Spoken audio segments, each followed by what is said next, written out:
Bom, então, boa noite, Eli. Boa noite para quem está assistindo. Eu sou o Iago do Semente de Liberdade. Vou estar aqui entrevistando o Eli Vieira, biólogo, geneticista.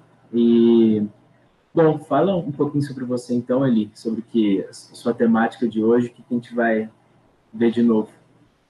Boa noite, muito obrigado pelo convite ao Clube Caiapós e ao Semente da Liberdade. Obrigado, Iago. Pois é, eu sou biólogo, formado pela UNB, bacharel licenciado. Na licenciatura, aliás, eu comecei a ver algumas besteirinhas que eu vou comentar hoje com vocês sobre identitarismo e pós-modernismo. Fiz mestrado em Genética e Biologia Molecular na Federal do Rio Grande do Sul e cursei um PhD na Universidade de Cambridge, que foi convertido em um segundo mestrado em genética, certo? E é claro que esse último ponto biográfico e de carreira é usado bastante como ad hominem contra mim nas redes sociais, mas tudo bem, faz parte da vida.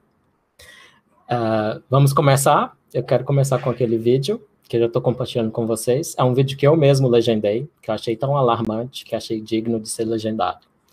E é um exemplo extremo do que eu chamo de identitarismo, e é o tema da minha fala hoje. É um exemplo um pouco extremo, mas a gente vai encontrar coisas bem similares no Brasil. Eu já vi gravadas e não gravadas, né? E talvez vocês reconheçam algumas dessas coisas aí que vocês vão ver. Eu botei ele para ser um pouco mais acelerado, não vou tocar os 4 minutos. Então, vamos ver. Okay, so can I respond to your submissions? Because I wanted to directly respond. I was actually thinking about this coming here because I thought that it was going to be one of the coming questions. How do we even start to decolonize science? Because science is true because it's science. And, you know, what can you do? And my response to that was, if I personally were committed to enforcing decolonization, science as a whole is a product of Western modernity, and the whole thing should be scratched off. Especially in Africa. So if we want practical solutions to how to decolonize science, we'll have to restart science from, I don't know, an African perspective, from our perspective, how we've experienced science. For instance, I had a question for all the science people is, there's a place in KZN, in Kabialingana, and they believe that through the magic, the black magic, you call it black magic, they call it witchcraft, others, that you are able to send a lightning to strike someone. So can you explain that scientifically? Because it is something that happens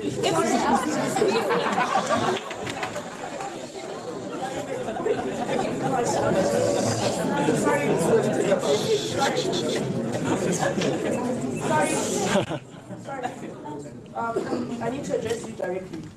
When we started this, we agreed on certain house rules. Okay. And by you doing that, you're disrespecting the sacredness of the space.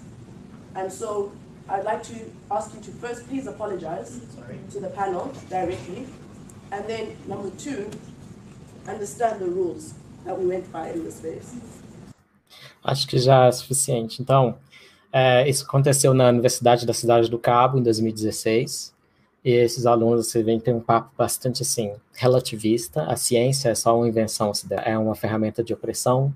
Inclusive, houve uma proposta aí de que realmente, o que falam certas tribos africanas, de que oram a sei lá que deuses e são capazes de lançar um raio na testa do inimigo, que isso realmente politicamente correto para gordo, mesmo que me fez bem. Neurotípico, ou seja, uma pessoa que não tem diagnosticados problemas psiquiátricos no momento, que ouviu historinhas para dormir dos meus pais. Essa aí não é verdade, no meu caso, eu não tinha esse hábito lá na minha família de historinha antes de dormir, mas eu botei aí porque entre várias e várias matérias aí da imprensa, que é a amiga do identitarismo, estava uma dessas, que é um privilégio, e quando dizem privilégio é com desaprovação, que você tenha recebido as historinhas dos pais antes de dormir.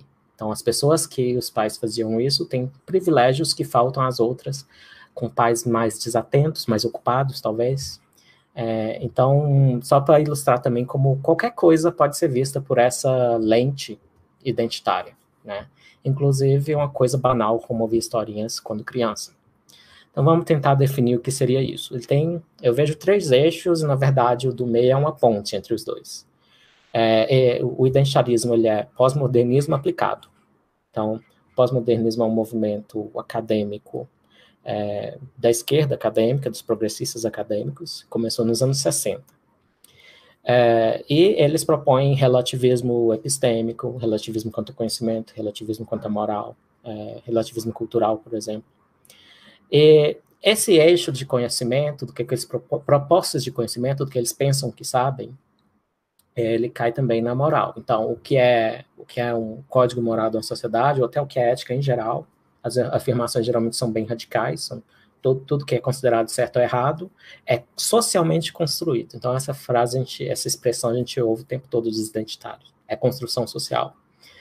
O que querem dizer com isso? Bem, aqui não é, por exemplo, derivado da biologia das pessoas. Nada do que as pessoas consideram certo ou errado vem de nascença.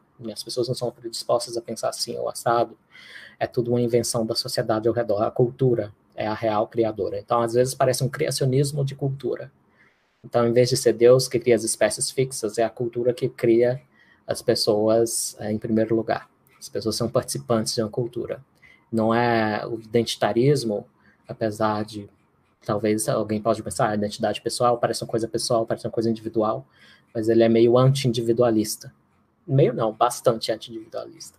Então, essas propostas aí de relativismo pegam de autores como Foucault, como Rorty, como Lyotard, né, Derrida, Deleuze, Guattari, e tem dois grandes eixos aí nesses teóricos do pós-modernismo. Tem os mais interessados nos indivíduos, mas na psique dos indivíduos.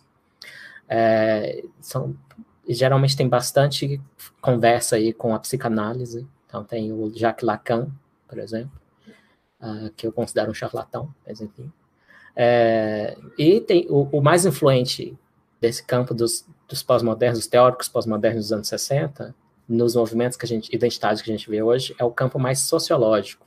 Não é muito esse campo da psicanálise, embora de vez em quando você veja a influência desse campo também.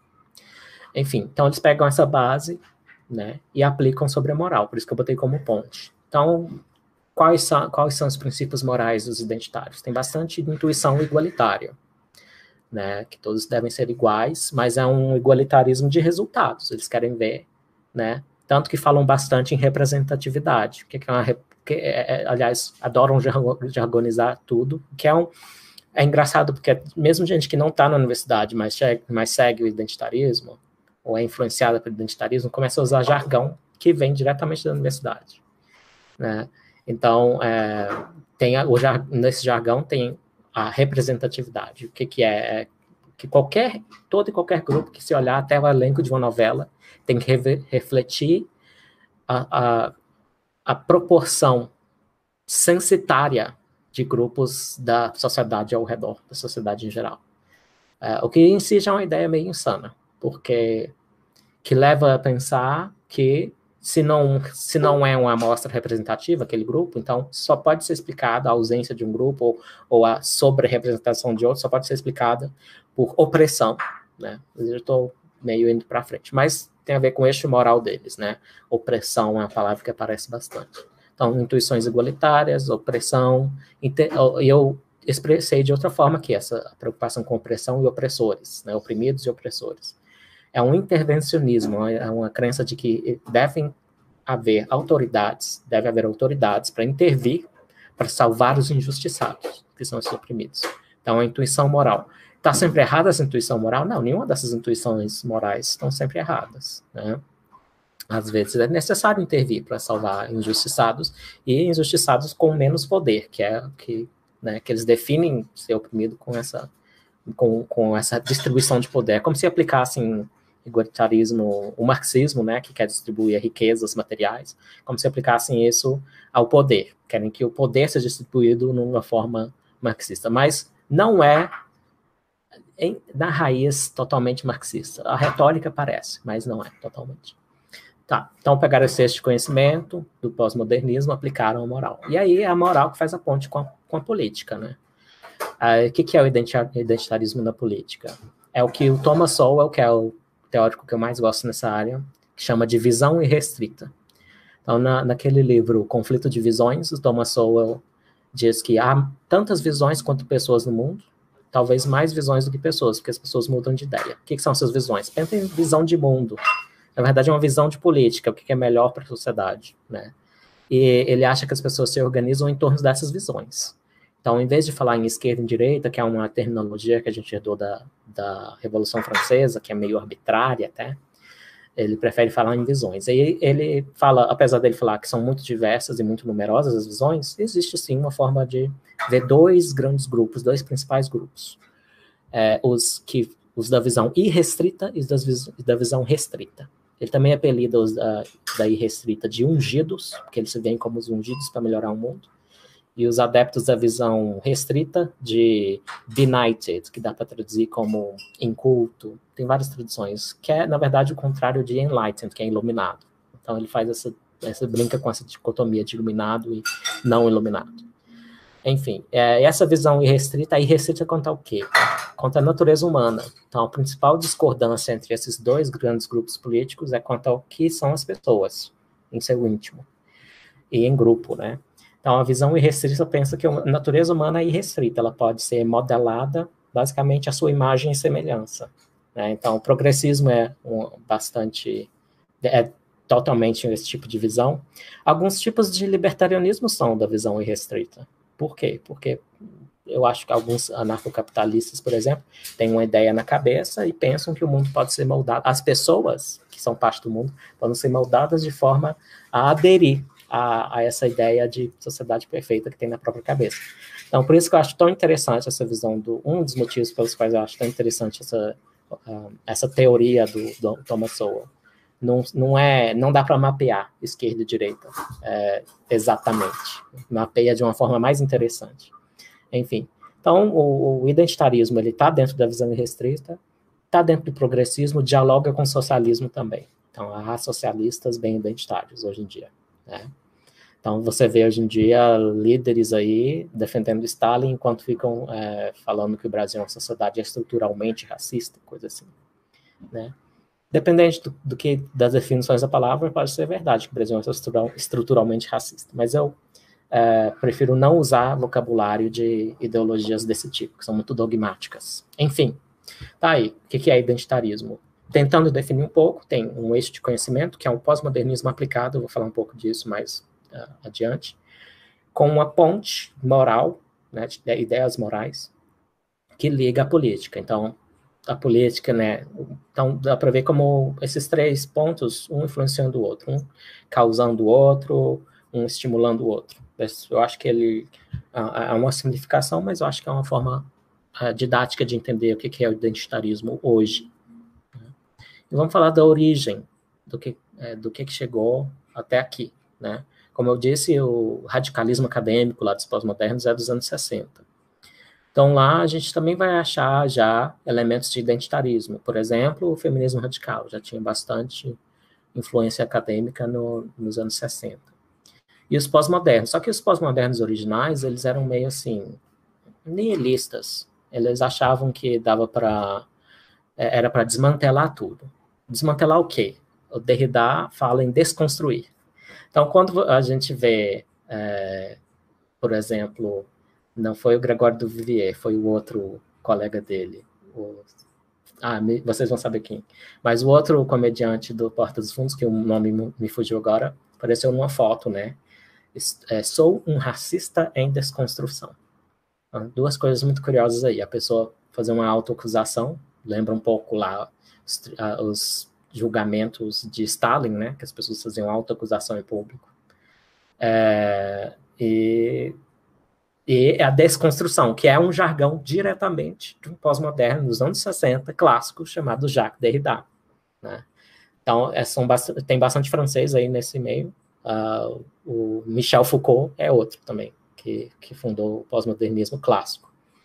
Porém, passados uns 50 anos aí, uns 30 anos, na verdade, esse pós-modernismo clássico, que é bastante niilista, que é só desconstruir tudo, metanarrativas, eles falavam, então, religião, ciência, o liberalismo em si, né, a ideia de que é ideal, a forma, não ideal, mas uma boa forma racional de conduzir a sociedade, né, eles são céticos radicais. Tudo isso não tem realmente tanta base quanto os seus proponentes alegam que tem.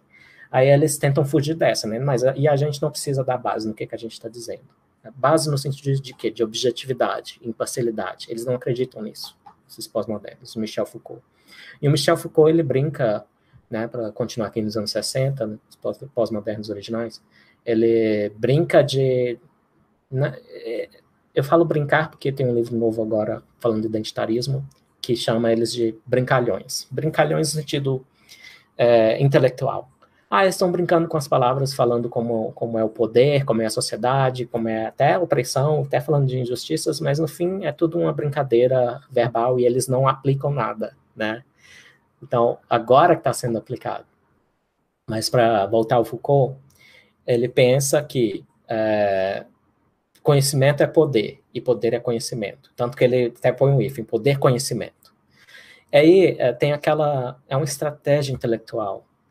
Na verdade, é um vício intelectual, que é a ambiguidade estratégica. O que ele quer dizer com isso? Então, o que é mais excitante, mais diferente, mais surpreendente a ciência, por exemplo, ela é um resultado daquele velho slogan, a narrativa dos vencedores que fica, os perdedores, ninguém está nem aí. Então, aplicando isso à teoria da evolução do Darwin. Darwin só diz que as espécies evoluem pela seleção natural, com os aptos sobrevivendo e os não aptos perecendo, porque ele é um representante da classe dominante da Inglaterra vitoriana, tá? E ele é um dos vencedores, ele é um dos aptos. Então, ele só está aplicando a natureza, alegando sobre a natureza, uma coisa que vem da realidade dele. Então, isso chama até sociologia forte da ciência. Então, parece que Foucault está querendo sugerir isso. Mas Foucault, com essa ambiguidade estratégica, verdade é poder, é uma delas, ou conhecimento é poder. O Foucault pode fugir, se você pressionar ele. Foucault está dizendo isso, então, ele pode sempre fugir para dizer, não. O que eu estou dizendo aqui, você nunca viu que conhecimento dá poder para as pessoas? Por exemplo, o Império Britânico, que descobriu que o escorbuto era curado pela vitamina C, teve poder por isso. Então, conhecimento sobre como curar escorbuto, que foi um problema durante bastante tempo nas navegações, de repente, eles encontraram a cura, ou seja, tinha um diferencial de poder sobre as outras nações navegadoras. Ok. Então, a mesma afirmação, verdade é poder, do Foucault, pode ser interpretada de um jeito excitante, porém falso, né? Que eu não acho que o que eu falei sobre o Darwin é verdade.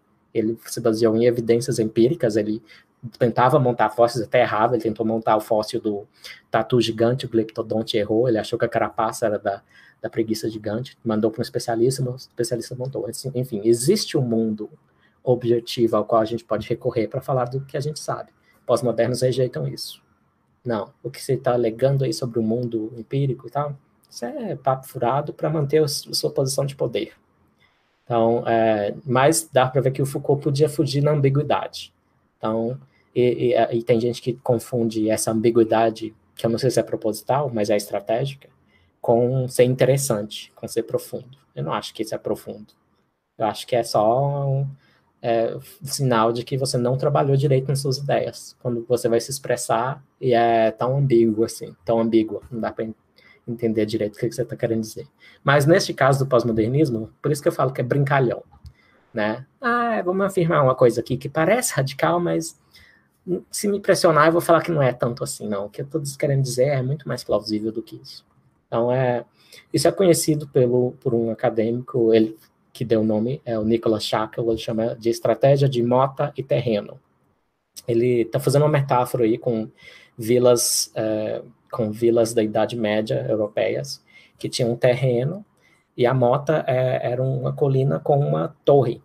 Tá? Então, uma interpretação radical é para os amigos lá do terreno, porque aí parece que, nossa, eu descobri uma coisa nova, conhecimento é poder, já pensou nisso? Verdade é poder. Tudo que a gente afirma que é verdade, na verdade, é só uma expressão de poder. E aí tem o terreno para olhar para os críticos, para quem duvida. Não. O que eu estou falando é vitamina C, conhecimento da vitamina C, dá poder e tal. Né? Então, mota e terreno. Eu acho bem apropriada essa metáfora. Que era basicamente assim que funcionava um burgozinho, uma vilazinha medieval. Quer interromper para perguntas? Podem ficar Tranquilo, Iago, se quiser fazer pergunta. Eu queria fazer um comentário, inclusive, na verdade, que você falou essa questão do conhecimento e poder, e aí eu lembrei de uma parte do seu podcast que você fala justamente que o conhecimento, pelo menos boa parte do conhecimento das ciências humanas hoje é criar novos termos, né? E aí você entra no loop, porque conhecimento é poder, conhecimento é gerar termos que são búbios, e você consegue ficar alimentando esse circuito infinitamente, né? Sim, tem um pouco de viés de autoindulgência que eu vou mencionar, que são pessoas que trabalham com linguagem, né? É claro que, até não sei se conscientemente, vão afirmar que a linguagem é o que mais importa no mundo, né? Se fossem, sei lá, gente que sai pelo mundo para caçar bichos, biólogos que gostam de campo, provavelmente vão botar mais ênfase nesse trabalho empírico. Mas são intelectuais que vivem de texto. Então, o Derrida chegou a afirmar que não existe nada fora do texto. Nesse caso, o nada fora do texto é radical, mas não é para ser interpretado ao pé da letra. Aliás, nunca né? Mas nesse tipo de coisa. Mas até nessa aí eu vou falar, não, o que ele quis dizer ainda é radical, mas o que ele quis dizer é que é o intérprete de um texto que vai pegar o significado. Quando você lança um texto no mundo, o significado desse texto vai depender do intérprete, de quem lê e interpreta. Isso é bem radical, porque é um tipo de relativismo também. Então, ele está dizendo o seguinte, que sai da sua boca, os seus dedos aí teclando, o significado que você acabou de produzir, daquele texto, não é o real. O que é o real é o que as pessoas interpretam. E daí, não é à toa que isso leva a comportamentos bem desagradáveis. Que aí você fala uma coisa, a pessoa interpreta do pior jeito possível para te atacar. Né? Isso é uma consequência desse modo de pensar do Derrida. Então, só mostra a influência do pós-modernismo clássico, né, no identitarismo hoje. Todo mundo que já viu uma problematização nas redes sociais sabe como é que é isso. Você fala um A, interpretam da pior forma possível, e a forma como interpretaram é que é a verdade. Embora, né, brinquem de ser relativistas, mas a forma como interpretaram, que é da pior forma possível, é o que é a verdade. E eu chamo isso de sadismo interpretativo. Né? É uma forma sádica de interpretar o que as pessoas dizem para alegar que elas são opressoras, participantes de um sistema de opressão. Então, tem duas obsessões aí, né? Eu falei do poder, que é uma obsessão pós-moderna, do Foucault, e de todos, basicamente, que basicamente uma difamação da sociedade ocidental, que ela no seu âmago, ela não é resultado do iluminismo, do liberalismo, da ideia de democracia lá da Grécia Antiga. Não, no seu âmago, a sociedade ocidental, as culturas ocidentais são patriarcados, então elas existem para oprimir mulheres, heterossexistas, ou seja, que existe para oprimir os LGBT, né? Então, é por isso que falam tanto em estrutural. Então, a homofobia é estrutural, sexismo é estrutural, racismo é estrutural. A alegação é que isso é fundante da nossa sociedade. Pode ser fundante no sentido, sim, a escravidão foi uma atividade econômica importante. No Brasil, nos Estados Unidos, verdade. De novo a mota e terreno. Só que o terreno, a interpretação mais legal, mais interessante de publicar no paper lá de humanas, é outra, né? Não é essa boazinha, não. É que essa sociedade foi criada para uns terem vantagem sobre outros. E é sempre um jogo de soma zero. Né? Se um tem demais, por isso que privilégio virou xingamento. Se um tem uma coisa boa na vida, é porque está tirando de alguém. Então, dentro do identitarismo, não existe crescimento juntos. Né? Parece com o marxismo nesse sentido, porque o marxismo ele vê patrão e empregados estão ali ganhando salário, o patrão está ali ganhando produtividade, né, e lucro. Duas partes ganhando. Mas o marxismo olha para aquilo e vê, não, na verdade tudo pertence a essa classe e tudo que o patrão tem é roubado dela. Então, ele vê um jogo de soma zero, toma lá da cá, onde tem um crescimento mútuo. Pode ser, às vezes, um toma lá da cá? Pode. mas não é sempre assim, e não é o que explica existir a relação de patrão e empregado. Então, nesse sentido, o marxismo lembra bastante, os pós-modernos identitários lembram bastante os marxistas. Mas os marxistas, até hoje, querem acusar o liberalismo de ser o criador do identitarismo. Eu quero ver por que vias, porque a gente já tem umas obras interessantes sugerindo o contrário, né, que teve influência marxista. O identitarismo hoje é marxista, só na medida em que gosta de falar mal do capitalismo, né, mas não é uma forma clássica de marxismo, ao menos, mas foi influenciado pelo marxismo, sim. Pelo liberalismo, eu não sei não, parece um povo bastante autoritário, que gosta de inventar novos limites à liberdade de expressão, etc. Eu estou indo rápido demais, vamos voltar aqui. Então, nos anos 60 teve o pós-modernismo clássico, Foucault, Derrida, Lyotard, Rorty. Nos anos 90, meio que teve uma fase de hiato. As pessoas começaram a abandonar o pós-modernismo clássico. Porém, o que aconteceu, e eu estou me baseando aqui na Helen Pluckrose e no James Lindsay, é um livro que eu estou traduzindo, chamado Teorias Cínicas, que se chama de Teorias Críticas, os identitários. A gente vai chamar de Teorias Cínicas. Enfim, eles propõem que não é que eles abandonaram o pós-modernismo, eles mudou o pós-modernismo para ficar um pós-modernismo aplicado, foi um termo que eu já mostrei ali. Então, o identitarismo hoje é um pós-modernismo aplicado. Os pós-modernos ou clássicos eram brincalhões, não queriam muito saber de lá, embora o Foucault não foi tão brincalhão assim, não, ele ia lá, defendia o Ayatollah, né? Porque tudo que não fosse ocidental parecia bonito para ele. Então, ele defendeu a revolução do Ayatollah no Irã, enfim. Então, Foucault é meio exceção, porque ele era mais ativista na prática. Mas o pós-modernismo aplicado hoje, ele é muito mais na prática do que o clássico, né? Mas nos anos 90 parece que teve essa diminuição no meio acadêmico da influência dos pós-modernos. Mas o que esse livro propõe, eu concordo, aqui na verdade mudou um pouco a ênfase, o foco. De que jeito? Enquanto os pós-modernos clássicos ficavam com essas teses radicais de tudo relativo à subjetividade, à cultura, não existe objetividade, não existe conhecimento objetivo, a ciência alegando que a objetiva só fala isso para defender o poder, enfim. Então, não parece que eles adotariam uma metanarrativa, que é um termo deles, de hoje, porque é preciso acreditar em muita coisa para ser um identitário hoje, né? Então, o que os identitários inovaram ali, eles mantiveram, né, como mostrei no vídeo lá da estudante da Universidade do Cabo, mantiveram bastante esse papo de a ciência é relativa, a ciência não é mais objetiva que os pajés, os curandeiros, mas aí eles reivindicaram um grãozinho de objetividade, mas não é uma objetividade empírica, científica, é a objetividade da vivência. Então, vocês devem ter ouvido esse termo vivência muitas vezes também, falando com identitários nas redes sociais. Então, em vez de dar uma base para essa pequena objetividade, que é uma objetividade para quê? Para dar base a alegações de opressão, por exemplo. Então, é objetivo porque eu vivi isso, né? Então, aí tá a vivência. Então, a experiência pessoal virou uma base de objetividade para os identitários, que os pós-modernos originais rejeitariam por ser uma metanarrativa e uma alegação de objetividade, que eles não queriam. Então, eles ainda têm uma retórica de relativismo, tudo é relativo exceto eu, basicamente isso. Então, você fica alegando que homens e mulheres são diferentes em média no cérebro, no comportamento, e que isso tem uma base biológica. Você só afirma isso porque você é um patriarcal, você é um machista, né? Eu estou sendo até legal falando que eles chamam de patriarcal, chama de machista mesmo.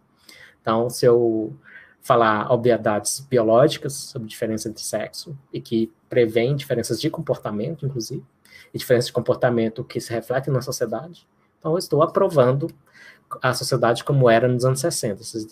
Para quem assistiu a série Mad Men, que eu estou assistindo agora, acho que mostram bem como era para mulheres nos anos 60. Então, aquela sociedade americana dos anos 50, 60, devia ser desconstruída? Em muito sentido, sim. Mas não na direção identitária. Porque a direção identitária é muito diferente da elevação das pessoas a liberdades e a igualdade de competição, né, de poder competir. Enfim, também estou indo rápido demais aqui. Então, nos anos 90, até não só academicamente, mas na TV, na cultura popular, tinha, por exemplo, o programa de TV do Bill Maher, que ainda está lá na HBO, e o nome do programa era Politicamente Incorreto. Todo mundo detestava o Politicamente Correto nos anos 90. E outro sinal cultural que eu posso falar. Eu cresci nos anos 90, então talvez eu seja enviesado de pensar, minha infância foi ótima. Foi, mas os filmes, por exemplo. Pega a carreira da Whoopi Goldberg, uma atriz negra americana.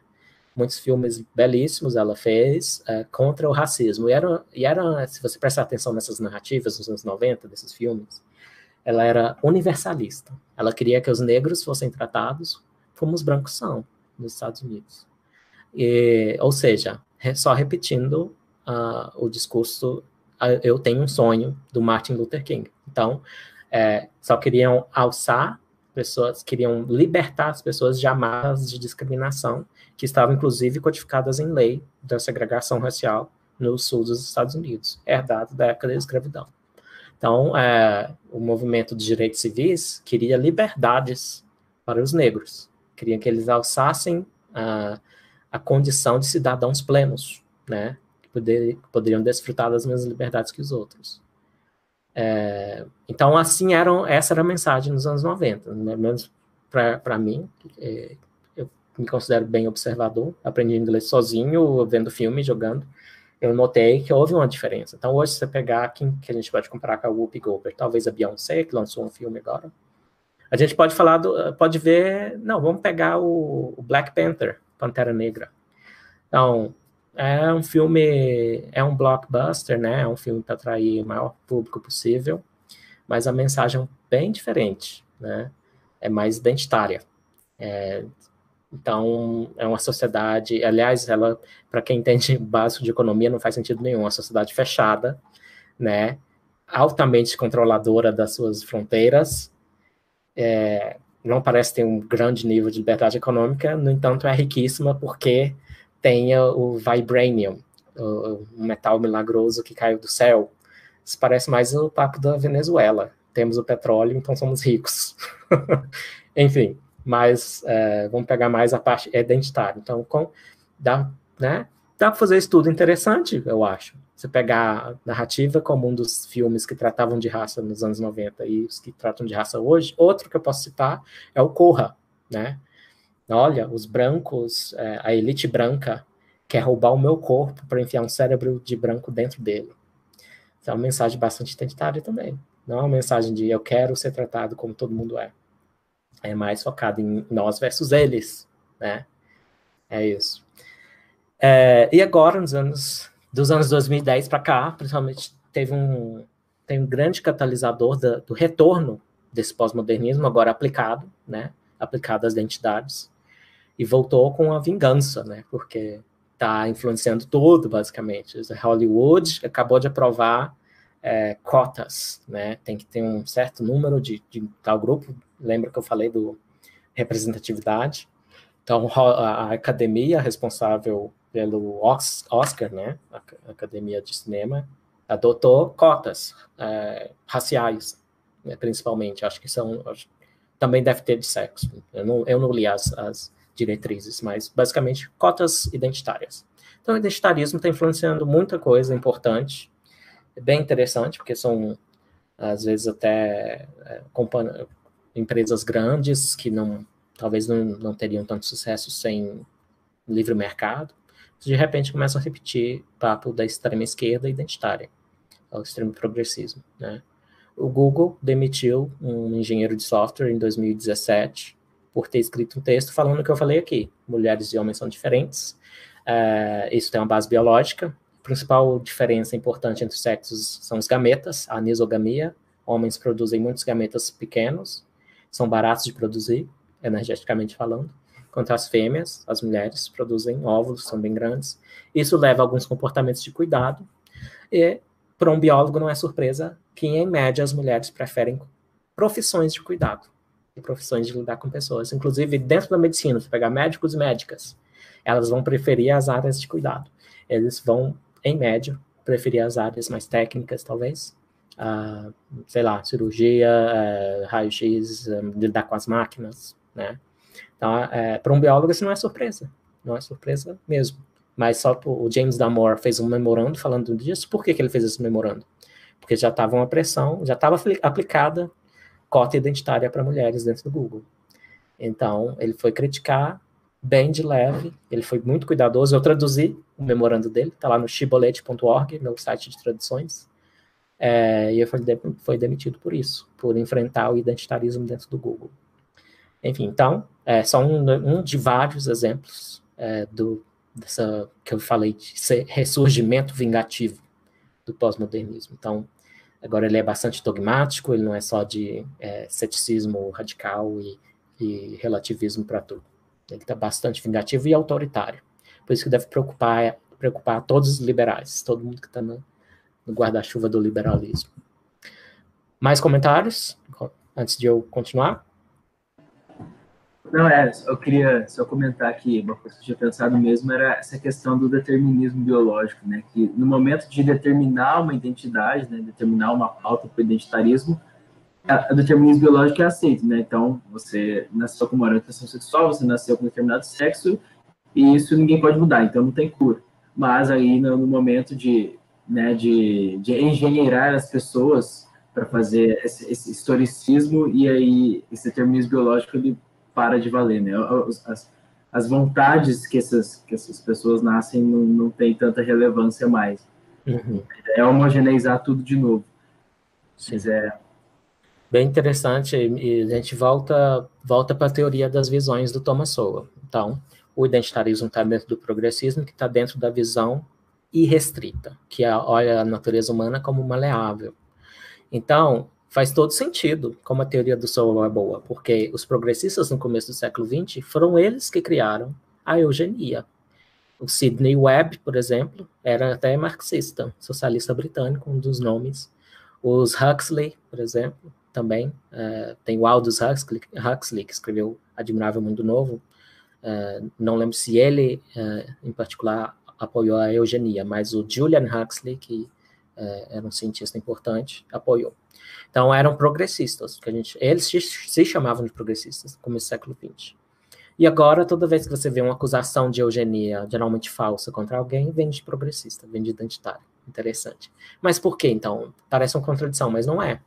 Lembra, o que o Sowell pega para definir o que é essa visão irrestrita? É que a natureza humana é maleável.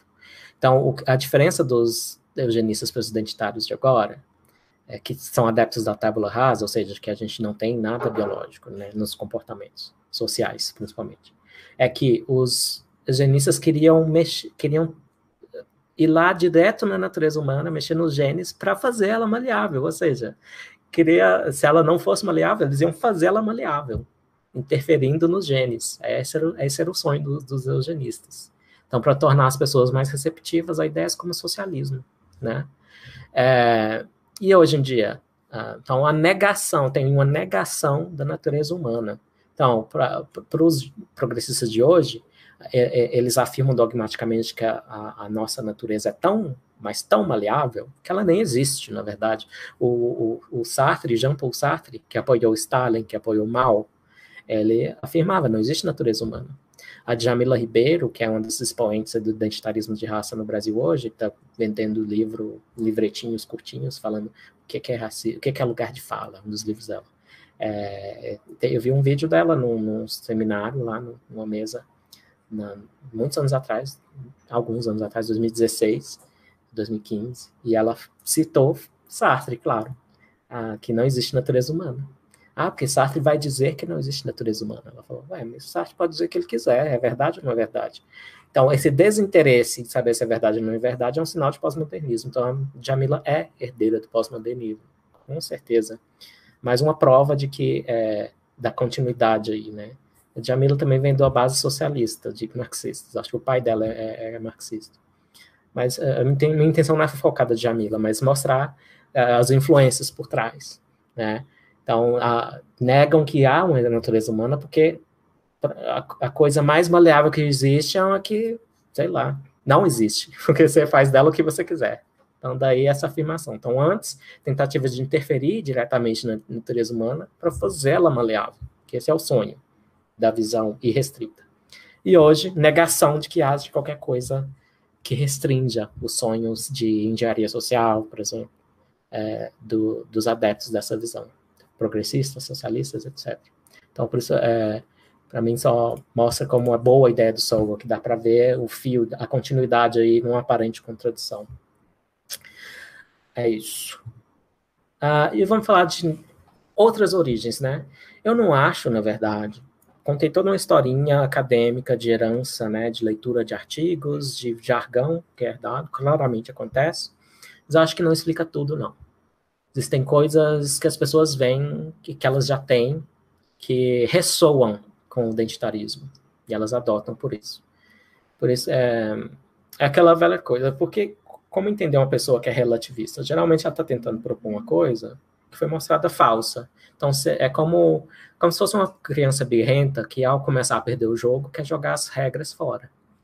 Então, quando começam os identitários, os pós-modernos, começam a perder o debate, no nível dos fatos, dos argumentos, aí eles jogam tudo fora. Não, na verdade é tudo relativo, nem verdade tem, verdade é poder.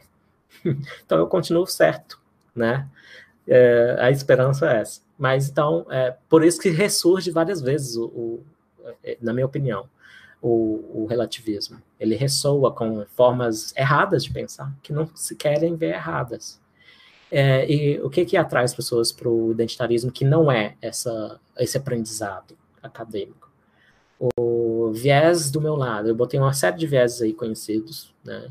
O que é um viés? É um erro sistemático da mente humana, né? Que a gente tende a fazer, aplica a todo mundo isso aqui, na verdade. O viés do meu lado. Então, se é o meu lado, se eu vejo como a minha tribo, eu vou defender. Não importa o que esteja dizendo, né?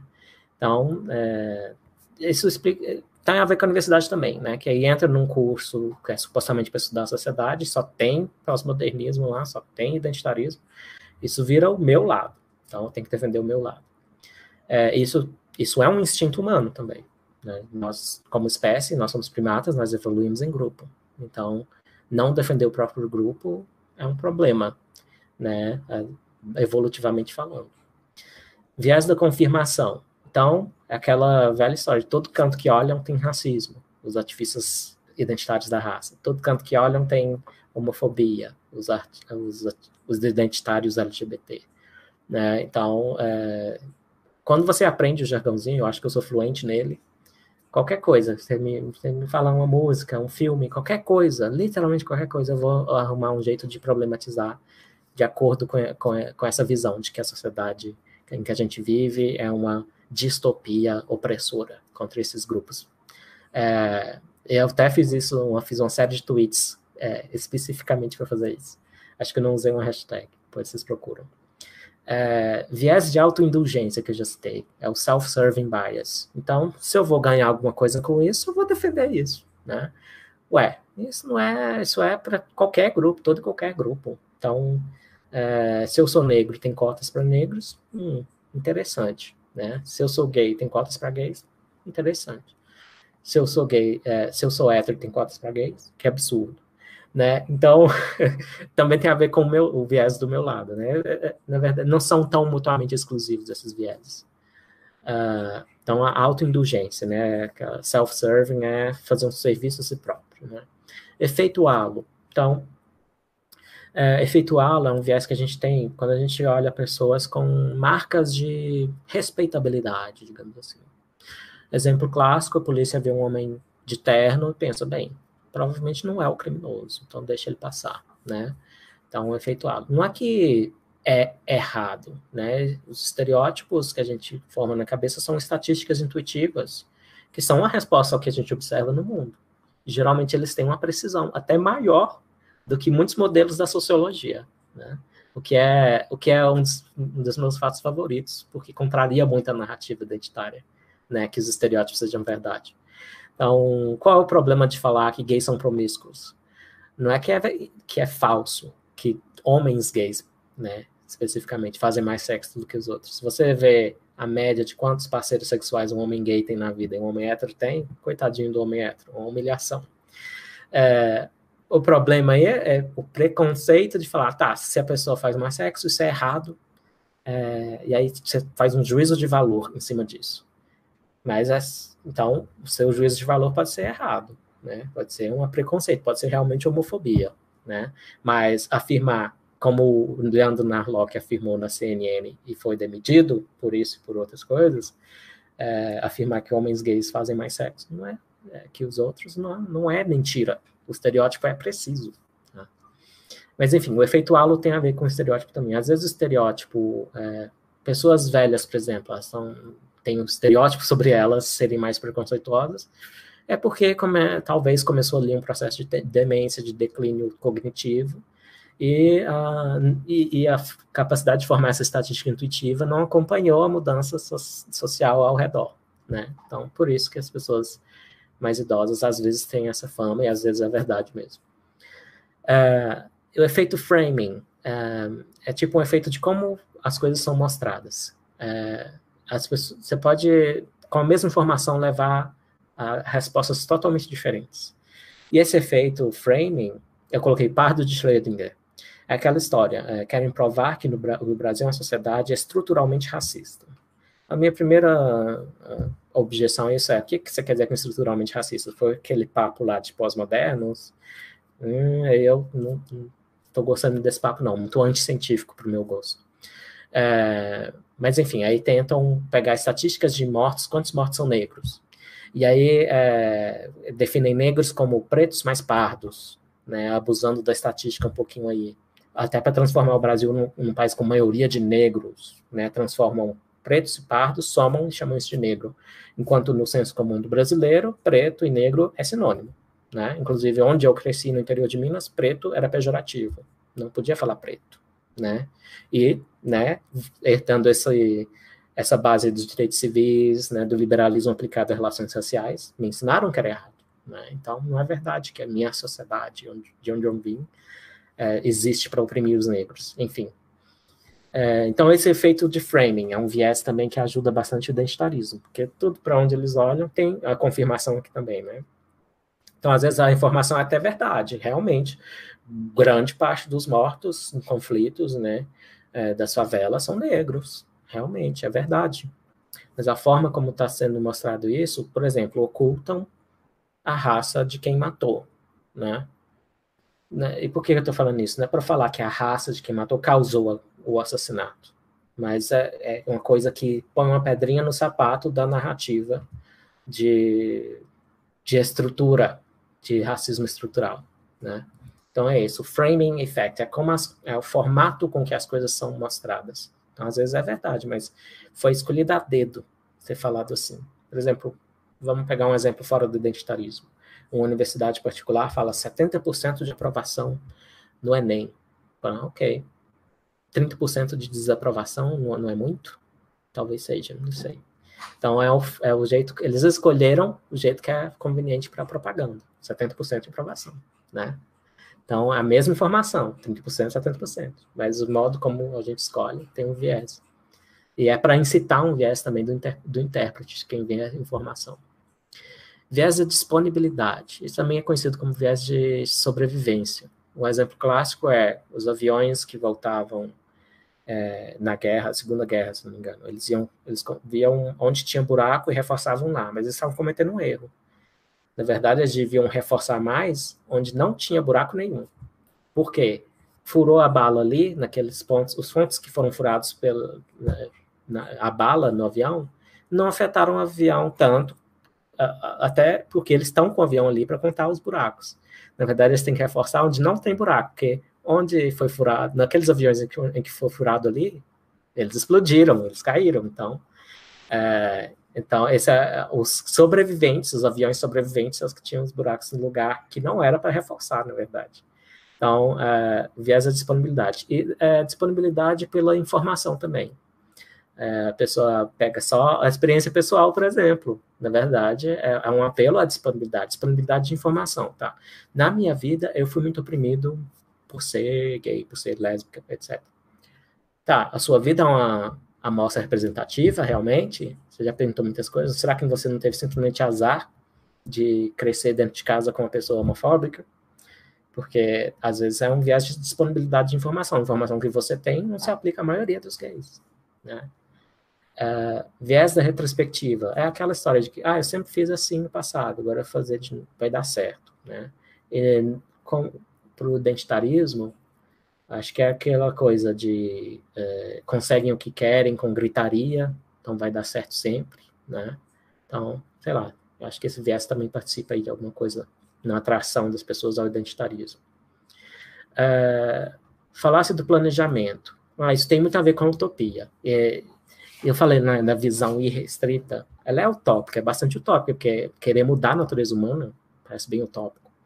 Ou querer implantar um sistema de sociedade em que a natureza humana precise ser modificada é utópico, né?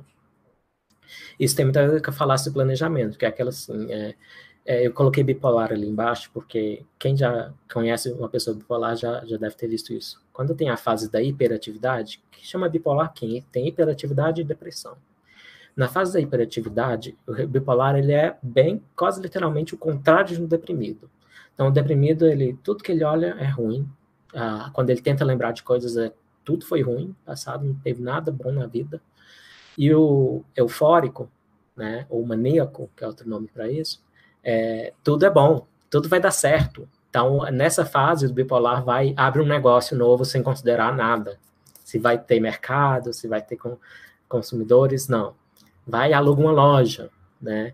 Se endivida, ou então vai e compra um monte de tinta e pinta a casa inteira. Então, eles se dão muito mal, os bipolares, por causa disso, né? É o viés do planejamento, né? Que em vez de planejar, em vez de levar em conta várias informações, confundem a própria esperança com o que pode ser realmente. E a falácia do investidor, né? Pensar no identitário aí. Eu passei toda a minha graduação falando nesses temas de opressão. Como assim não é verdade? O tempo que você investiu numa besteira não faz com que ela deixe de ser uma besteira, né? É a famosa falácia de investidor. Eu botei Netflix ali porque é um exemplo meu próprio. Às vezes eu estou assistindo uma série, aí tá ruim a série, ficou besta, o enredo tá idiota e tal, e eu continuo assistindo o troço, eu tô aprendendo a parar de assistir. Que talvez eu fico falando para mim mesmo, mas eu vou assistir tanto, tem que ver até o final. Não tenho, se tá ruim, paro. E eu tô aprendendo a fazer isso. Ok, então eu acho que todos esses viés, eles têm componentes até inatos, são bem universais nos seres humanos, e vários aí, como eu tentei buscar, mostrar com exemplos, ressoam com a atração do identitarismo, né? O viés do meu lado, por exemplo, né? Óbvio, você adota uma identidade arbitrária, né? Eu pertenço a esse grupo, que é qual? Gays, negros, etc. Pode ser para outro lado também, né? Eu acho que eu estou me focando no identitarismo como fenômeno progressista, que é o que está mais poderoso agora. Mas tudo isso aqui, como eu disse, esses vieses não são exclusividade de progressistas. Então, alguém que se une aí a um grupo de neonazistas começa a falar, o globalismo está em todo lugar, né? Então, essas paranoias de direita, né? Eu não gosto muito de direita e esquerda, como eu falei, mas tem muito disso aqui. Tudo isso aí se aplica também. Ok, temos comentários antes de eu continuar? A gente tem algumas perguntas no chat, e aí fica a seu critério se você quer responder tudo no final, se vai trazendo, porque eu acho que não tem tanto a ver, assim, mas é isso. Se você quiser, se não tem a ver, deixa para o final, mas se tiver alguma que tem a ver com o que eu estou falando agora, até me auxilia. No momento, eu acho que não tem nenhuma. Aí depois a gente passa todas. Certo. Então, eu botei as origens, eu chamei de origens profundas, são aquelas coisas que ressoam com como as pessoas são, que atraem ao identitarismo. E tem mais, eu coloquei a nível individual, né, vieses da mente humana, do indivíduo humano, agora vamos no nível social. Então, tem o instinto tribal, que eu já falei, ele é inato mais adquirido, o que eu quero dizer com isso? Então, a gente evoluiu em grupos de, provavelmente, 150 pessoas. A gente sabe disso porque tem um antropólogo chamado Robin Dunbar, e tem o número de Dunbar. Ele calculou quantas pessoas cada mente individual mantém como contatos mais ou menos constantes. São em torno de 150. Você pegar amigos, familiares, pessoas com quem você conversa, que você lembra, que você dá mais ou menos 150. Então, essa esperança aí de 1 milhão de amigos no Facebook, não dá certo. A natureza humana impede. É uma restrição da natureza humana. Não é possível ter 1 milhão de amigos. Enfim. Então, a gente tem inatamente essa coisa tribal. Tanto que a gente tem o viés de defender o próprio grupo, né? Então, ele é inato. Só que o que não é inato é qual grupo vai ser, o que vai marcar esse grupo. Não é inato. É adquirido.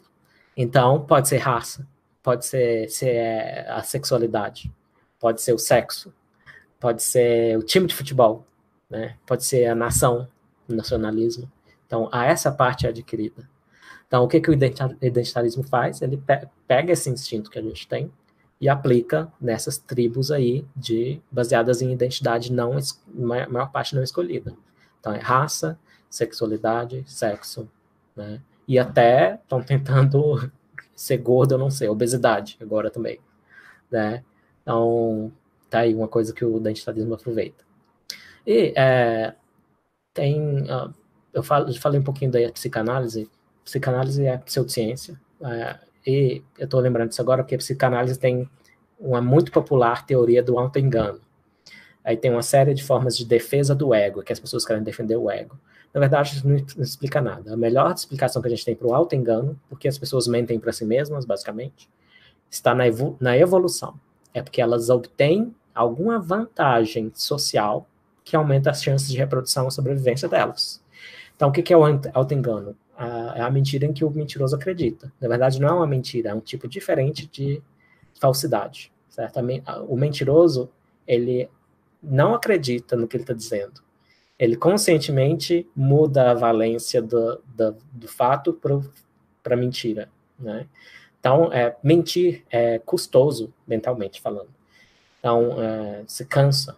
Você tem que ficar lembrando de todos os detalhes da mentira, né? O tempo todo, e ainda fingindo que você acredita no que está saindo da sua boca, que você sabe que é falso. Enfim. O auto-engano, ele é mais barato, energeticamente falando. Você gasta menos energia com auto-engano. E não acho que é possível auto-engano consciente. É tudo no automático. Então, tem um livro chamado The Elephant in the Brain, que eu recomendo, O Elefante no Cérebro, que discute isso. Na verdade, eles se baseiam no Robert Trivers, que é um biólogo teórico excelente. Então, o auto-engano, ele acontece, então, como eu falei, que dava algum tipo de vantagem. Então, eu coloquei 4 estilos de fazer o auto-engano. Estratégias, pensando em teoria de jogos, comparando com jogos. O maluco, o que é o maluco? Nos anos 60 tinha muito um jogo, um jogo de macheza, na verdade, homens disputando quem é o mais macho.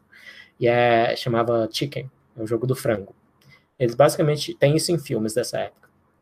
Eles dirigem um em direção ao outro na maior velocidade possível. Perde quem desviar primeiro. Então, qual é uma estratégia boa para esse jogo? É a estratégia do maluco. Então, ele arranca o volante e joga pela janela. Ganhou. Não é que ele é maluco de fato. Ele se faz de maluco para ganhar o jogo. Então, eu posso comparar isso a, sei lá, afirmações malucas sobre opressão estrutural, que é todo branco é racista, né? Então, parece uma coisa, essa pessoa é louca, mas ela está mostrando, é um sinal de que ela está muito comprometida com aquilo que ela está falando. Mas eu acho que essa aí tem mais de uma dessas estratégias aqui, mas vamos falar de o cão leal. Então, o cão leal e lembre-se, não é totalmente consciente isso. O cão leal, ele mente para si mesmo para demonstrar lealdade a uma tribo. Então, primeiro, o identitarismo chama para uma tribo de identidade, raça, etc, etc. Uma vez lá dentro, acontece um fenômeno da psicologia social, eu acho que é bem replicado, bem estudado, que as pessoas elas se radicalizam. Quanto mais elas estão no meio de um grupo que concorda, todo mundo concorda muito um com o outro, mais elas se radicalizam. Um dos motivos pelos quais elas se radicalizam, que é até uma frase em inglês para isso, holier than thou, sou mais santo que você, ou seja, em grupos religiosos acontece muito também. É para mostrar a lealdade. Eu sou mais leal que você, esse grupo. Eu estou disposto a ir mais longe que você, por esse grupo. Então, é um sinal que é mandado. Não é consciente, não é decisão consciente. Mas a pessoa se auto-engana de que ela realmente acredita naquilo. Por isso, para demonstrar lealdade. Por quê? evolutivamente falando. Se você demonstra lealdade ao grupo, bem, se você é um homem, por exemplo, você está mostrando que você é um bom provedor, porque se você, né, é leal, uma das formas de ser leal é ser um bom provedor de recursos. Enfim, mas não precisa interpretar tudo tão biologicamente, literalmente, não. O propagandista. Isso ocorre muito em redes sociais.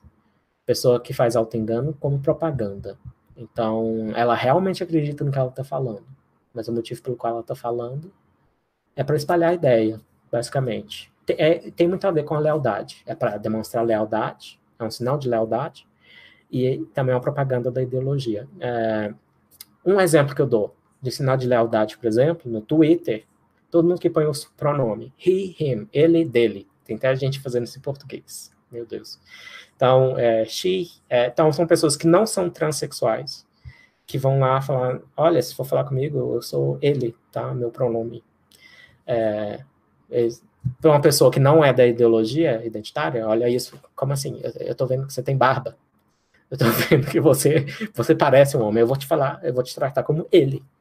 Não, fica tranquilo, não tem nenhum risco de eu confundir o seu sexo na hora de falar com você. Mas, então, não é que as pessoas têm dúvida do sexo da maioria desses aí que põem pronomes no perfil. Isso é um tipo de propaganda e de demonstração de lealdade à tribo identitária, que, né, virou o identitarismo. Não é só as tribos de cada identidade. Agora, ele é uma constelação, né, de causas. Tanto que eles têm a própria teoria de como juntar isso tudo, que é a interseccionalidade, né? Então, porque os pronomes, propaganda e lealdade. E a pessoa realmente acredita que aquilo está ajudando o mundo, está melhorando o mundo, botar o pronome no perfil do Twitter. Mas não é bem assim, não. O motivo pelo qual está ali não é esse. E o trapaceiro? O trapaceiro, sei lá, às vezes isso aqui tem muito a ver com aquele tipo de auto-engano que é, por exemplo, quando a gente discorda veementemente de alguém, mas fala, eu respeito a sua ideia, mas você respeita. Não faz sentido respeitar uma ideia que você acha que é errada. Por que você está falando isso? Você realmente acredita que você tem que respeitar a ideia. Não faz sentido lógico que você respeite uma ideia que você acha errada. Então, é uma forma de ser trapaceiro, nesse sentido que é trapaceiro. É um auto-engano, não é que é de propósito. Você está fazendo isso por viés de desejabilidade social, que é o termo técnico para o não pós-modernismo, para o politicamente correto. Viés de desejabilidade social. É desejável socialmente, que ao discordar de alguém, você se faça de bonzinho e que respeita a ideia da pessoa, mas que você acha que é uma porcaria de ideia. Enfim, então, isso tudo aqui entra, dá para observar muito disso. Por que tem tanto auto-engano no identitarismo? Porque ele é a pós-modernismo aplicado, ele rejeita a ciência, por exemplo. Então, quando as pessoas rejeitam formas racionais de pensar e de fazer conhecimento, elas voltam para as origens, elas voltam para o padrão de fábrica. E o nosso padrão de fábrica é cheio de vieses, cheio de auto-engano. Né? É isso. Eli, desculpa interferir, eu queria só pedir para a gente já ir direcionando um pouco para o fim, porque a gente tem uma palestra daqui uns 20, 25 minutos, e é isso, mas pode terminar, só dar uma direcionada, e se der tempo a gente faz uma outra pergunta. Certo, estou terminando.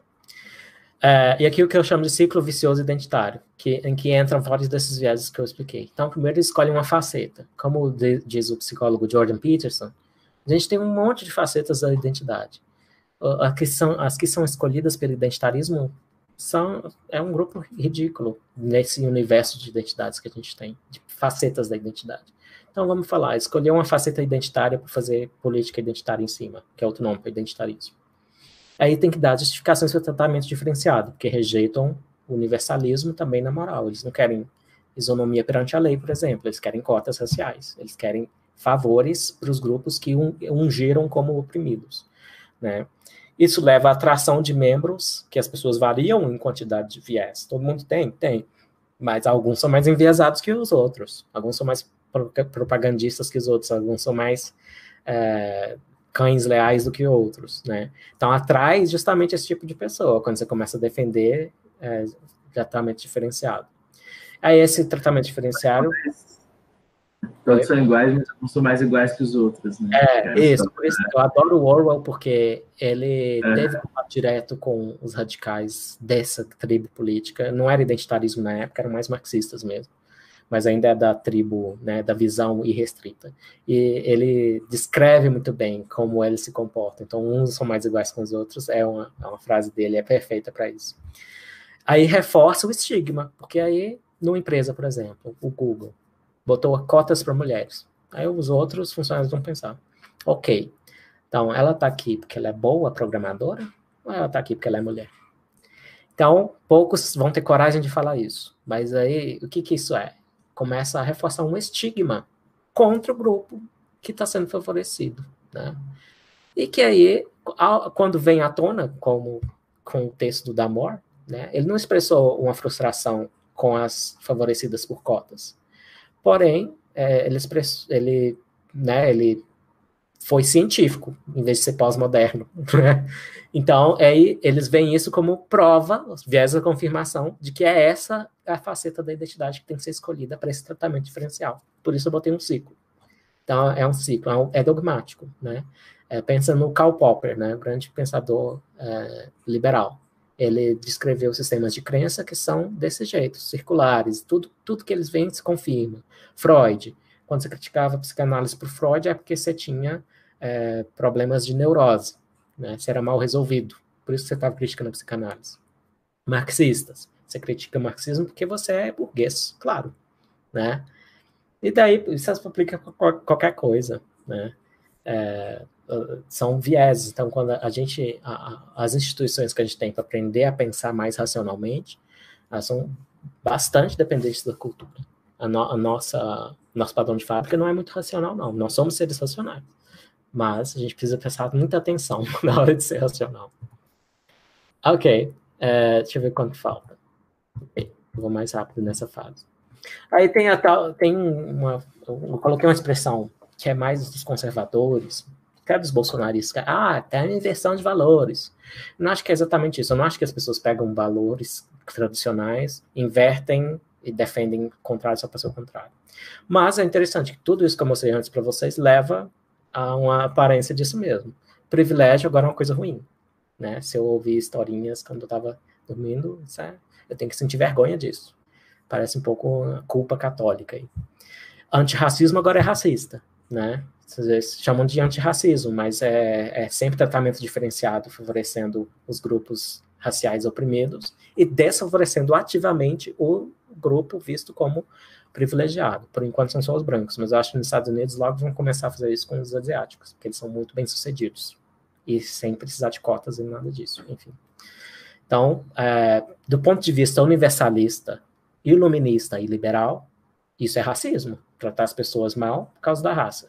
Do ponto de vista pós-moderno aplicado e identitário, é só antirracismo. Então, eu acho que eu acredito que quem está assistindo também é liberal e tal, nós estamos corretos, né? Os iluministas estavam corretos, e a melhor forma de ser contra o racismo é uma forma universal. Não trate ninguém mal só por causa da raça, de um acidente de nascença, de um fenótipo, né? Isso não é racismo para os pós-modernos, eles querem, os identitários, eles redefinem de uma forma que o antirracismo deles é racista, e o antissexismo é sexista, né? Tratar mal os homens e bem as mulheres. Feiura é beleza, né? Se os médicos afirmam que os obesos têm problemas de saúde, é por gordofobia.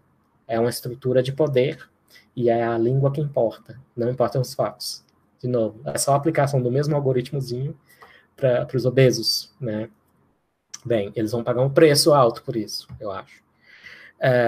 Desconstruir é construtivo, né? Então, a obsessão, né? É o Porchat, Fábio Porchat, lembrei agora. Sou um racista em desconstrução. Então, o que ele está dizendo? Ele aderiu ao identitarismo, porque ele está se dizendo racista somente por ser branco, né? Que se eu, um liberal, dissesse eu sou racista, seria com a consciência de que eu trato mal pessoas em função da raça, algum grupo, né? Agora, ele aderiu ao identitarismo pós-moderno. Então, ele acha que por existir como um homem branco, ele está participando de um sistema que é estruturalmente racista e sexista, que eu falei homem também. Então, desconstruir é construtivo, é bom ele ficar assim martirizando, segundo essa ideologia. Discordância é ódio, né? Mas é mais para aquela coisa que eu falei, da confirmação. Nada desconfirma a ideia, tudo confirma. Tudo pode ser torcido e reinterpretado. Então, se você discordou do identitarismo, só pode ser porque você é racista, machista, homofóbico, etc. Antifascismo é fascismo. Essa é um grupo à parte, mas também da visão irrestrita, né? Todo mundo deve estar vendo aí a quebra-quebra em Portland, por exemplo. São bastante autoritários, na base do porrete, querem impor o que pensam, e são antifascistas, que interessante. Anticolonialismo é xenofobia, vocês estavam vendo o vídeo, né? Então, uma grande área acadêmica do identitarismo, do pós-modernismo aplicado, é mais pós-modernismo aplicado do que identitarismo nesse caso, é o anticolonialismo. Então, se vocês ouvirem a expressão decolonial, ou descolonial, descolonizar, é totalmente essa ideologia pós-moderna. E eu falei que é xenofobia porque tudo que é europeu é ruim. Tudo que é europeu é ruim. Porque eles são um grupo opressor, né? Então, o anticolonialismo é xenofóbico. E a liberdade econômica é opressão, claro. Eu acho que eu não preciso explicar esse ponto. Então, qual o real conflito que está acontecendo aqui? Eu já dei a dica. É o universalismo. O que é o universalismo? Que vale a mesma coisa para todo mundo. Vale a mesma teoria, os seres vivos são assim, aqui ou na China. Não importa o que os chineses interpretem da fotossíntese. A fotossíntese, como descrita por cientistas aqui, também vale. É o mesmo, se foi bem feito o trabalho empírico, vale aqui, vale lá, vale em qualquer... Não é relativo à cultura. Então, a ciência é um universalismo de conhecimento. E o que é o universalismo moral? A gente fala, não, existe um errado que é errado independente de contexto. Isso é mais difícil de defender. Porém, se pensar bem, o liberalismo eu acho que não é compatível com um relativismo moral, não. Você está dizendo que ser livre é bom, né? Principalmente se for uma liberdade negativa.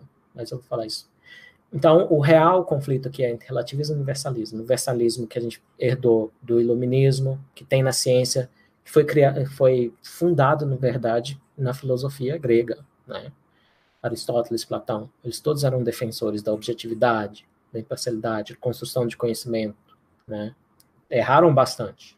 Claro, não é porque você defende o universalismo que você está sempre certo. E o outro lado disso é relativismo. Né? Um relativista clássico é o Plotino, que debate com Platão. Enfim. Então, esse é o cerne do conflito, intelectualmente falando. Então, os liberais vão tender a apoiar o universalismo. Os identitários, relativismo, mas é um relativismo meio de conveniência. Como eu falei, eles querem uma sementinha de objetividade ali para poder alegar que a opressão é real e não inventada. Né? É isso. Bem, se eu não sou só um gay, que mais? Branco, aquelas coisas que eu botei no começo, eu gosto muito de a escritora daquele livro que virou filme, vamos falar sobre Kevin, o nome dela é Lionel Shriver. Ela anda palestrando contra o identitarismo, é um dos poucos artistas de sucesso a fazer isso. Né? Por algum motivo, as artes atraem bastante essa ideologia. Ela fala de tudo que ela é, assim, o que ela faz, os hábitos que ela tem, os defeitos que ela tem. Então, tem várias formas de responder isso. Quem e o que eu sou. O que é até mais fácil, né? Sou um membro de uma espécie, eu sou de uma determinada origem genética, tenho 70% de DNA de origem europeia, 20% de origem africana, 10% de origem indígena. Eu tive a oportunidade de olhar no laboratório. Então, isso faz parte do que eu sou. Quem eu sou? Sei lá. Eu acho que o fato de eu ser procrastinador fala mais de mim do que eu ser gay. E várias outras coisas, várias pequenas coisinhas que a gente aprende convivendo com as pessoas, né? Em vez de pressupor um monte de coisa, porque é gay, porque é branco, porque é aquilo, você querer realmente saber quem é a pessoa, daí um individualismo, né? Individualismo que a pessoa, por isso que eu botei uma perspectiva cósmica, toda pessoa é singular, tanto no genoma, né? Quanto nos acidentes que vão acontecendo de percurso, né, como formou as memórias. O John Locke propunha que o que faz a nossa identidade são as memórias. Então, se você perdeu a memória, para o John Locke, você está virando outra pessoa. Eu acho que ele não está certo, porque parte do que a gente são as tendências inatas, as tendências genéticas, que os pós-modernos identitários negam, porque eles estão adeptos da tábula rasa. Tudo é determinado pelo ambiente e pela cultura. Nessa questão de quem eu sou, quem e o que eu sou, falar um pouquinho de liberalismo, né? Que o liberalismo clássico, eles falavam muito em felicidade, não só em liberdade. Que a gente quer que você esteja livre para construir o que faz a sua felicidade. O Popper também fala de felicidade para dizer o seguinte: eu, como liberal, não quero impor o que é bom para os outros. Quero que eles descubram por si mesmos o que é bom para eles, né? Então, ao contrário da utopia, em vez de implantar o que é bom para todo mundo, que você decidiu, sei lá, com que critério, você reconhece que você não é onisciente para saber o que é bom para os outros. Então, deixa eles livres para decidirem o que é bom para eles. E essa é a liberdade negativa, que eu acho que é mais compatível com o liberalismo. Agora, tem liberais aí propondo a liberdade positiva. O que é a liberdade positiva? Os marxistas falam muito nela. Eles falam, muitas vezes, quando a gente começa a debater princípios com marxistas, eles vão falar, não, mas a pessoa pobre não é livre, ela não tem nada. O que ela vai poder fazer? Então, a liberdade positiva é aquela do pássaro. A gente não tem liberdade de voar. O pássaro tem porque ele tem asas, né? Então, os liberais acreditam, clássicos acreditam, que através da defesa da liberdade negativa, ou seja, remoção de coerção, remoção de censura, né, de impostos, etc., dar liberdade negativa, e através da liberdade negativa as pessoas conquistam a positiva. Né? Acho que é essa a perspectiva do liberalismo. É isso. E eu acho que o que eu faço, o que eu escrevo, também é muito mais parte do que eu sou, quem eu sou, do que todos esses acidentes, como raça, sexualidade, etc. E o identitarismo está muito errado por isso. Ele subestima o que as pessoas são, ele diminui o que as pessoas são, né? Vê as pessoas como limitadas a essas identidadezinhas escolhidas meio arbitrariamente, meio em função de opressões históricas que aconteceram, mas também tem muita arbitrariedade aí. Por que obeso foi escolhido para ser o grupo oprimido, fazer identitarismo em cima disso? Por enquanto, feios não estão fazendo muito identitarismo. Será que porque admitir ser feio é coisa que pouca gente quer fazer? Não sei. Enfim. Ok, então eu só, para terminar, peguei aí no site justiçasocial.com, com o pessoal da Aventura da Justiça Social, a gente fez o cálculo que dá mais ou menos R$700 mil só de doutorados e mestrados baseados em identitarismo ou pós-modernismo aplicado. Então teve aí um doutorado que você lê lá, é só etnografia, que eles falam, mas tem como fazer etnografia rigorosa, mas o cara, basicamente, ele ia para as orgias gays observar e contar. Só isso. Ou seja, dinheiro tomado à força da população, principalmente dos trabalhadores, sendo aplicado em identitarismo. Ou seja, para uma ideologia que não acredita nas universalidades, né? Que a universidade, na minha opinião, foi fundada para fazer isso. Ou seja, é como se fosse um câncer dentro da universidade.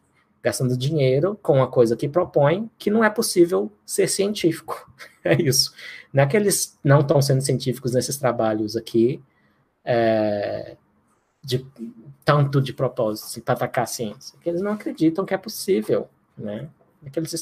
Não sei, né? Depende do caso. Mas vocês devem ter visto aí. Muito dinheiro. Esse aqui, eu selecionei bem com preguiça, esses 8 casos aqui. Tem muito mais. Por exemplo, eu vi problematização identitária eu fiz uma busca rápida do League of Legends. Vocês estão vendo que eu procurei World of Warcraft, né? O League of Legends é outro jogo similar. Eu achei 20 resultados de pós-graduações em cima disso. Algumas eram áreas tipo computação, ok, provavelmente não é desperdício de dinheiro, mas outros eram identitarismo, que eu acho desperdício de dinheiro, sim, especialmente dinheiro tomado à força. É isso, para terminar, só falo, previna-se contra a pandemia, que é o pós-modernismo desconstruído, militante, identitário e autoritário. Né? Como se prevenir contra a pandemia? Reforçando essas coisas que eu falei. Defenda as liberdades, defenda o universalismo, defenda a ciência, né? Dar evidências e até não ser cientificista é importante também. Pensar com cuidado, com clareza e evitar os vieses. É isso. É o que eu tinha para hoje. Legal, Eli. Muito obrigado, viu? Foi muito interessante. Eu vou fazer só uma pergunta para já emendar com a palestra agora, que é daqui a alguns minutinhos, que é do Luan Esperandio, que vai ser nosso nosso entrevistado. E a pergunta dele foi: Eli, hoje há mais universidades no mundo preocupadas em fazer justiça social ou ciência? Eu teria que ver uma a uma, mas pelo menos nos Estados Unidos, por exemplo, a parte administrativa das universidades. Então, o que aconteceu nas universidades é que a parte administrativa ela expandiu demais. Então, eu acho que já há muito mais gente trabalhando como intermediário das coisas que as universidades fazem do que pesquisadores, né? E acho que essa parte administrativa, principalmente, é que adota o identitarismo, né? Até por estar afastada da pesquisa. Mas ser cientista não é garantia nenhuma. Tem muito cientista adepto do... Eu vi os divulgadores científicos, eu tô criticando muito os divulgadores científicos por fazerem concessões e às vezes até abraçarem o identitarismo. Em termos de número, eu não sei se há mais universidades. Tem um texto clássico que eu traduzi, clássico para mim, do Jonathan Haidt. Jonathan Haidt é um psicólogo social, fundador da Heterodox Academy, Academia Heterodoxa, e eles acompanham esse fenômeno identitário também. E como a universidade virou refém, né, da esquerda, dos progressistas. E ele que faz essa dicotomia, né? Ou se abraça a verdade, como Harvard faz no logo lá, no lema deles, ou se abraça a tal da justiça social. Justiça social é como os identitários chamam o identitarismo, né? Mas justiça social também era um nome que era usado pelos ativistas dos direitos civis, né? Então, esse livro que eu estou lendo, eles põem justiça social com J e S maiúsculo para diferenciar, né? Porque os usos identitários chamam a si mesmos de defensores da justiça social. Para responder a pergunta, eu não sei, mas eu acho que está crescendo bastante a influência da tal da justiça social e que em breve a gente vai ter, sim, no Ocidente, não sei por quanto tempo, mais defensores. Dos contratados, eu vou dizer o seguinte, dos contratados nas áreas das universidades, sim, a gente tem mais defensores da justiça social do que da verdade, com certeza. Nas áreas das humanidades, isso eu não tenho... Quanto a instituições é difícil dizer, mas profissionais contratados nas universidades, não, tem mais defensores do identitarismo e da justiça social do que da busca da verdade. Obrigado, Eli. É uma pena, por mim, eu ficava mais um bom tempo aqui, tinha bastante coisa para falar, mas eu agradeço muito, estou sempre convidado para mais temas, para falar de novo, até para falar de novo sobre o mesmo tema, né? Porque foi muito interessante, foi de bastante crescimento. E é isso, então. Agradeço em nome tanto do Semente quanto do Caia Pós. E, bom, então é isso. A gente vai lançar uma hashtag, a gente gostou do Pandemia. E... muito bom. Então, a gente vai estar desligando já para a próxima live. Se você... Muito obrigado, boa noite. Quem faltou fazer pergunta, que não... assistir também. Pode me perguntar no Twitter que eu respondo, tá bom? É isso. Boa continuidade de evento para vocês. Um abraço. Até mais. Muito obrigado. Boa noite. Até mais.